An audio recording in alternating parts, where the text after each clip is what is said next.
bom dia para você que está com a gente aqui na TVB. A partir de agora você acompanha a edição deste sábado do Painel Comex.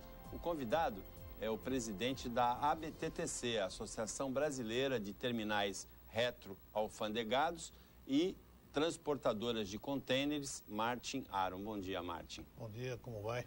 Tudo bem? A gente vai conversar sobre o Porto e principalmente o Porto de Santos. É um momento bom, não é? Um momento de crescimento na movimentação de cargas? O primeiro semestre, tradicionalmente, ele tem um pouco menos movimento do que o segundo semestre, principalmente na área de contêineres. Mas espera-se esse ano um crescimento considerável em relação ao ano anterior, isso já está acontecendo. No ano anterior, que é 2011, assim como em 2010, chegou pertinho de uma marca assim que seria muito emblemática, né? Que seria das 100 milhões de toneladas, né? Quase, o Porto quase chegou a 100, na verdade atingiu 97 alto, milhões de toneladas, e esse ano se espera algo parecido, algum crescimento já está acontecendo, mas não é certeza. Na área de contêineres, deve superar os 3 milhões esse ano, né? E o que nós vemos é que as empresas que operam todo o porto, elas têm feito seus investimentos, continuam investindo e espera-se mais ainda. Outros novos operadores devem começar em 2013, grandes operadores. E o grande problema, vamos dizer assim, que ainda precisa ser solucionado, já quase emergencialmente, é o da acessibilidade. A gente vai conversar sobre acessibilidade, mas você está aqui como presidente da ABTTC, mas você também é diretor da Libra Terminais, e então conhece bastante os contêineres, né? A movimentação de contêineres. Você falou de grandes operadoras que vão entrar em 2013. O Porto de Santos vai ampliar muito a capacidade de movimentação de contêineres, né? O Porto de Santos, ele quase dobraria a sua capacidade de movimentação com esses dois terminais novos, quando eles, evidentemente, estiverem totalmente prontos. A Brasil Terminais. A Brasil Terminais, a BTP, né, Brasil Terminal Portuário, e a Embraporte na região continental, na margem esquerda. Que foi adquirida pelo pessoal de Dubai, não é? Exatamente. É uma associação entre Dubai Ports e o grupo Odebrecht, né? Brasileiro. E que está em obras avançadas, mas ainda deve só começar a operar realmente começo de 2013. Mas mesmo os que já operam, praticamente todos ampliaram a capacidade de movimentação nos últimos anos, não é? Sim, através de tecnologia, através de novos equipamentos, investimentos pesados. Então, hoje o Porto de Santos, eu diria o seguinte, que de 2004 até hoje, com aquele grande crescimento do comércio exterior, o Porto de Santos, apesar de não ter ainda essa acessibilidade, alguns trabalhos completos, conseguiu dar vazão a essas exportações e importações. Graças a esse esforço, a tecnologia empregada, ao agendamento das cargas, uma série de providências foram tomadas que fizeram com que o porto desse conta e batesse sucessivos recordes de movimentação. Então, para o telespectador, para a telespectadora, é interessante a gente dar uma quantificada nisso. O Porto de Santos, na época da Lei de Modernização, 93, ele estava batendo nas 40 milhões de toneladas. O objetivo, em 2000, era 70 milhões, era um objetivo ambicioso, mas já bate em 100 milhões, 100 milhões, exatamente. O que também mostra é o seguinte, eu vou falar por enquanto só de contêineres, que é um número mais fácil de falar. Nessa época que você mencionou, 93, 94, quando foi editada a Lei de Modernização dos Portos, o Porto de Santos, ele movimentava, os navios movimentavam aqui, carga e descarga, cerca de 8 contêineres por hora, né? Hoje nós vemos as empresas batendo recordes acima de 100 contêineres por hora num navio. Porque agora tem os transtêineres, né? Aqueles super portêineres, né? Existem portêineres agora que pegam 2 a 4 contêineres de uma vez só. E o custo da movimentação caiu muito também. Eu lembro que o pessoal reclamava que era na faixa de $500, não era a movimentação de um container? E caiu bastante, né? Essa é uma lenda, né, que persegue um pouco o Porto de Santos. Alguns embarcadores, algumas entidades ficam sempre falando que o custo Brasil no Santos. Isso é uma lenda que, com toda certeza, vem sendo combatida. Porque diminuiu muito. Diminuiu muito. A produtividade foi transferida. O benefício trazido pela maior produtividade, ele fatalmente é transferido, porque o mercado é competitivo. Não existe não existe a possibilidade de se praticar preços que o mercado não aceita. Agora, tem alguns preços que são praticados que o mercado reclama, né? O preço do pedágio, por exemplo, da Anchieta Imigrantes, reclama, não reclama? Olha, é evidente que o pedágio é um custo importante. Porque a tua entidade também tem as transportadoras de contêineres, né? Exatamente. Transportadoras rodoviárias, né? Em algumas viagens, né? O preço do pedágio é um dos maiores itens de custo. Uma carreta de contêiner de 24 pés, ela tem quantos? 9 eixos? Vamos dizer, tem cerca de... Um contêiner comum, uma carreta de contêiner comum, tem 3 eixos atrás, 2 ou 3 na frente. Então 6 eixos já é R$ 120,60. 9 eixos é R$ 180,90, né? O pedágio de um trecho de 70 quilômetros, né? Exatamente. E não esqueça que, apesar do pedágio ser assim, a descida para Santos continua sendo pela Anchieta. Os caminhões são proibidos na pista. E é o mesmo preço. Isso é barbeiragem de engenharia, não? Eu não me arriscaria a dizer isso. Aliás, se você me permite, eu faço parte na Fiesp de um grupo, de uma diretoria de infraestrutura. Essa diretoria, ela envolve todas essas áreas de infraestrutura: portos, aeroportos, estradas, ferrovias, energia, telecomunicações. Hidrovia também? Hidrovias também. O nosso grupo lá de logística e transportes apenas, nós temos lá um grupo do qual eu agora sou o coordenador, que chama-se Acessibilidade a Portos e Aeroportos. De tanto a gente falar do Porto de Santos, vocês me premiaram, né, com essa coordenação. E entre as ações que nós vamos desenvolver daqui para frente, uma delas é convidar a Anfávia, algum diretor da Anfávia que conheça o estado da arte do transporte pesado, para que nos demonstre e explique, evidentemente devem ter suas razões, por que os caminhões não descem pela Imigrantes. Esse é um representante da Associação Nacional de Fabricantes de Veículos, a Anfávia é a Associação Nacional dos Fabricantes de Veículos Automotores. Por que eles não podem descer com essa declividade? Essa entidade representa todo e qualquer veículo sobre rodas no Brasil. Antes de voltar para o assunto dessa movimentação de 40 para 70 para 100 e para 240 é a previsão, 270, né, para o ano 2024, a previsão do BID. Você tem alguma visão futurista, assim, você que lida com a infraestrutura lá na Fiesp, de que daqui a um tempo não seja mais rodoviário ou ferroviário o transporte do contêiner, seja de alguma outra maneira? Olha, já teve prefeito de Cubatão que queria um teleférico, né, para contêiner. Para descer a serra, né?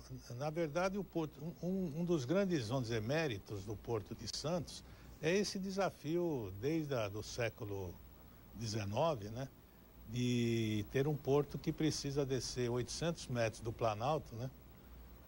A cidade de São Paulo, que é a indústria, 800 metros e para vencer essa descida, realmente, nós temos hoje...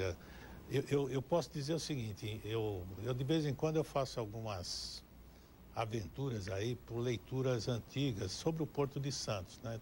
É um hobby meu, né? Então, o único acesso que tinha em 1920, há 100 anos atrás, quase 100 anos atrás, era a ferrovia. Não, a ferrovia, na verdade, ela determinou a grandeza do Porto de Santos, porque até ali, enquanto a carga vinha no lombo do burro, São Sebastião, Iguape, tinham a mesma dimensão que Santos como portos, né? A ferrovia fez Santos crescer, né? A ferrovia, mas já há 100 anos atrás, a ferrovia era acusada de praticar preços exorbitantes e que não tinha mais capacidade para atender o Porto de Santos. Houve até um movimento que dizia que o Porto de Santos era inviável e que o futuro do estado de São Paulo, nessa área, seria o Porto de São Sebastião. O que a gente viu que não era bem verdade, né? Tem gente que profetiza, mas a profecia dá tudo errado, né? Exatamente. Então hoje a gente tem essa situação, né, de que o principal modal ainda, no Brasil, a matriz de transporte ainda é 85% ou mais, 85% de rodoviário. O que é absurdo, né? Olha, quase...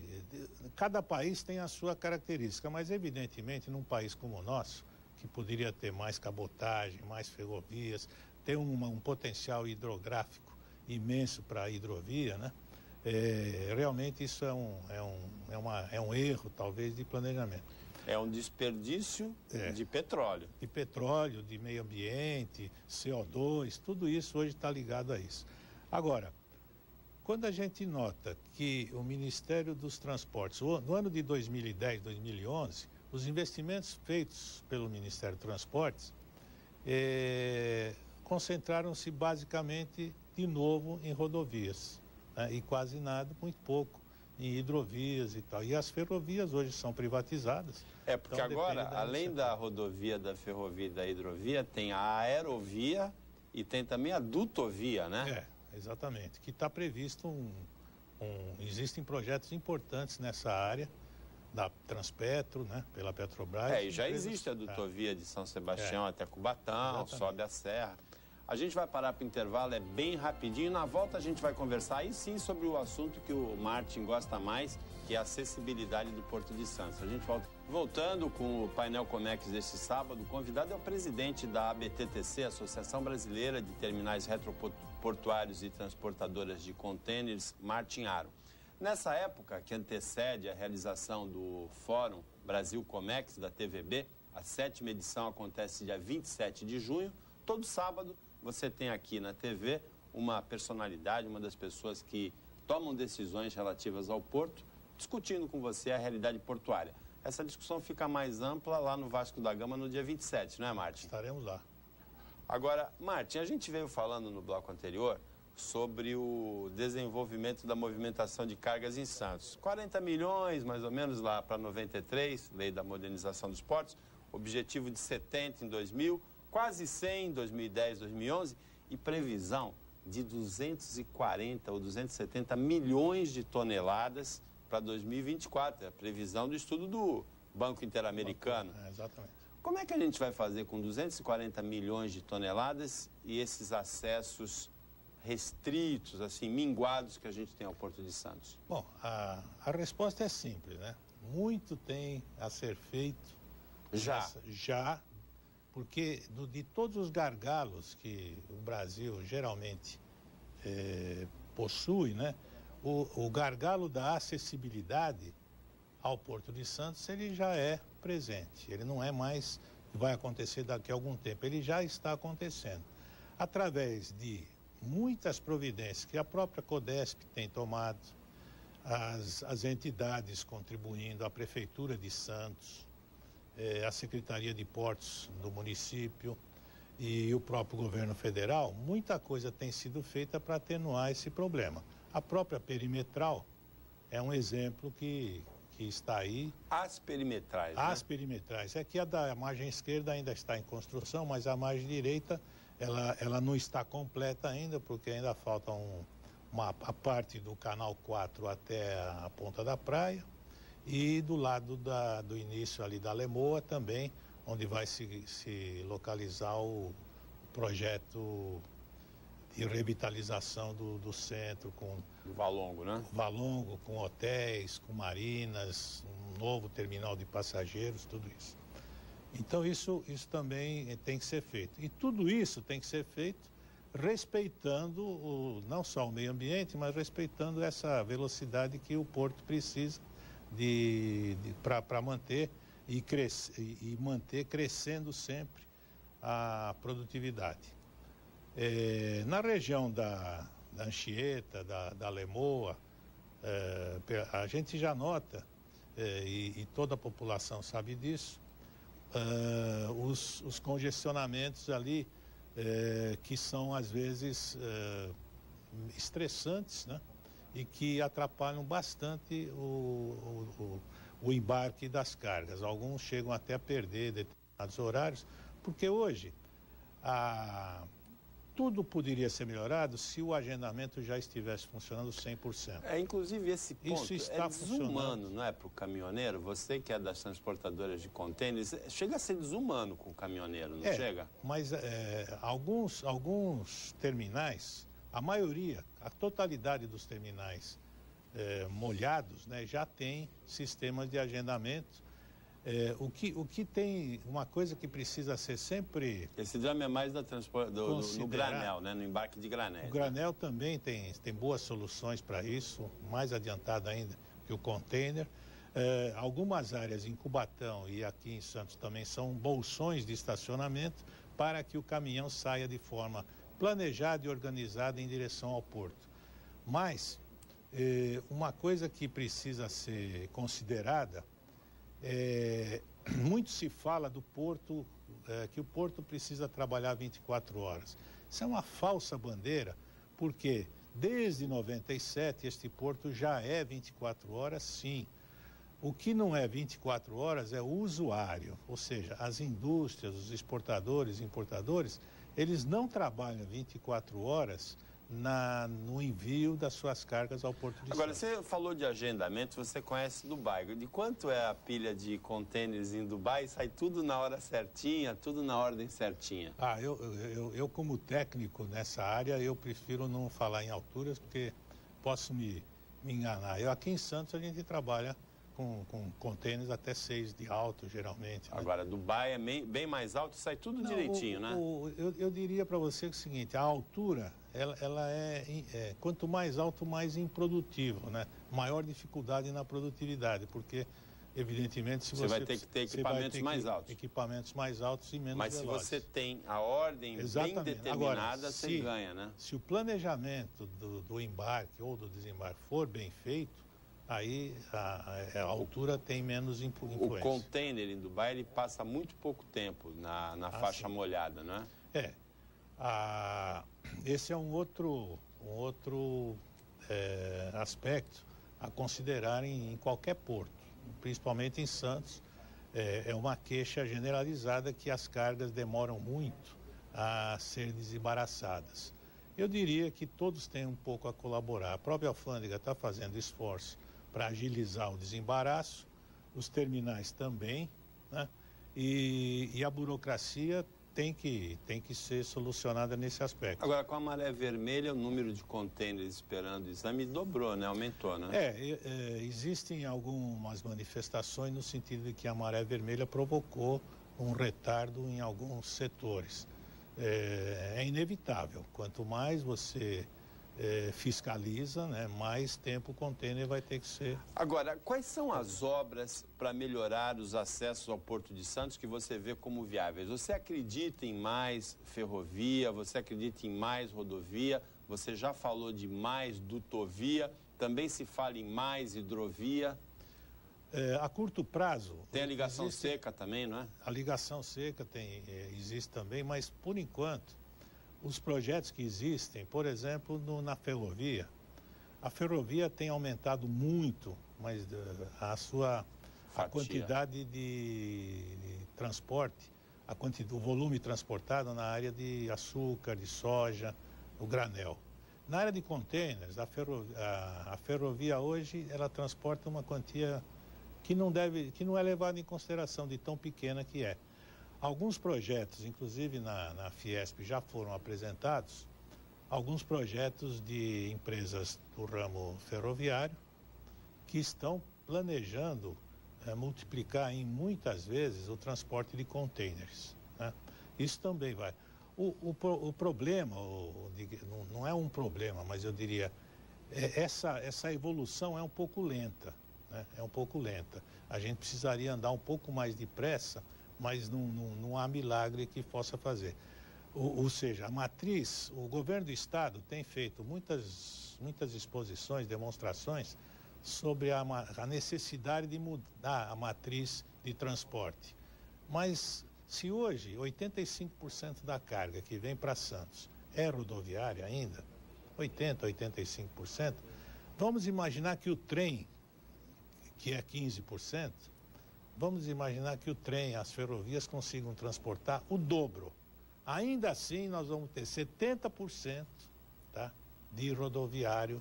30 para o trem, 70 para a rodovia. Ou seja, né? Nós vamos continuar precisando de estradas, né? Já existe a Ecopátio, já anunciou a saturação da Piaçaguera-Guarujá nos próximos 2 ou 3 anos. Né? As interferências que devem ser feitas na região de Cubatão, na Anchieta, são emergenciais. O trevo, né? A reforma do trevo. São emergenciais porque as paralisações... Para ali, né? No final da tarde, né? Todo dia, né? Exatamente. Algumas empresas de Cubatão chegam a mudar o horário para permitir que seus funcionários cheguem às faculdades, né? De tão problemático que está. Agora, você que opera no dia a dia do transporte de contêineres, na movimentação do porto, você acredita na previsão de 240, 270 milhões de toneladas em 2024? Você acredita que a gente consiga fazer o esforço de infraestrutura suficiente para atingir essa marca? Sem dúvida. Eu não tenho a menor dúvida que nós vamos conseguir, como sempre fizemos, né? O Brasil, o Porto de Santos em especial, ele tem essa característica. Nós vamos achar uma saída, com criatividade e tecnologia. Essa saída não vai ser o caos completo. Não. Eu acho que como é que se diz? O catastrofismo não ajuda em nada, né? Nós temos que ser otimistas. A gente vê que os problemas em Santos, ou qualquer porto, né? Os problemas apresentados são cíclicos, né? Mudam em tamanho, mudam em dimensão, mas eles são sempre os mesmos. Já se falava de problemas de dragagem antes ainda do século XX chegar. Alguns armadores já diziam que não iam mais atracar em Santos para levar o café, né, porque não tinha calado suficiente para os seus navios operarem. Teve a época que tinha as pestes também, não é? Isso eu estou falando de 1892 até 1920, existia esse problema. Hoje, nós também temos aí reivindicações de dragagem, navios cada vez maiores que necessitam de maior calado, né, precisando atracar. E o governo, através da Secretaria de Portos, fez a dragagem, né, do canal de acesso e tem que fazer a manutenção, e isso vai acabar acontecendo definitivamente com manutenção, porque não basta dragar, tem que fazer a manutenção. Porque... Agora, Martim, para finalizar, você acredita que seja muito importante construir uma ligação seca para caminhões e evitar esses 70 quilômetros a mais de quem embarca ou desembarca na margem esquerda, a margem de Guarujá? A resposta é sim. Aonde? Aonde deve ser essa ligação seca? O governo do estado já está com um projeto em andamento da ligação seca na altura da Rodrigues Alves, ali pela perimetral, que atravessa perto da prainha, ao lado da Santos Brasil, um túnel, né? A Prefeitura de Santos e a do Guarujá já anunciaram que não vão permitir o acesso de caminhões por esse túnel. Então eu pergunto, se nós não deixarmos os caminhões passarem nesse túnel, o que adianta esse acesso? Ou seja, há que resolver duas coisas. Primeiro, aonde localizar essa ligação seca, e os projetos, os técnicos da Codesp e os da Prefeitura, eles alegam com bastante propriedade que o melhor lugar para essa ligação seca é na Lemoa, porque se o caminhão que vai atravessar esse túnel futuro, Aí tiver não que entra entrar, na cidade, tiver né? que entrar na cidade, a cidade vai ser prejudicada, né? Então, esse é o primeiro ponto, que ainda vai ser, é objeto de discussão permanente, né? Além disso, o fato de ter uma ligação não vai eliminar a balsa, né? Não vai eliminar a balsa. Então, nós não vamos ter assim, porque o que você dizia para eliminar o transporte das balsas era que era inseguro, né?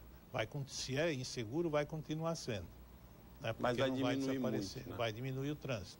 Márcio, obrigado pela participação no painel Comex. Boa sorte aí na continuidade do exercício das funções e boa sorte nas previsões também. Tomara que você esteja certo em tudo que você previu para o futuro do Porto de Santos até dia 27 de junho, lá no Fórum.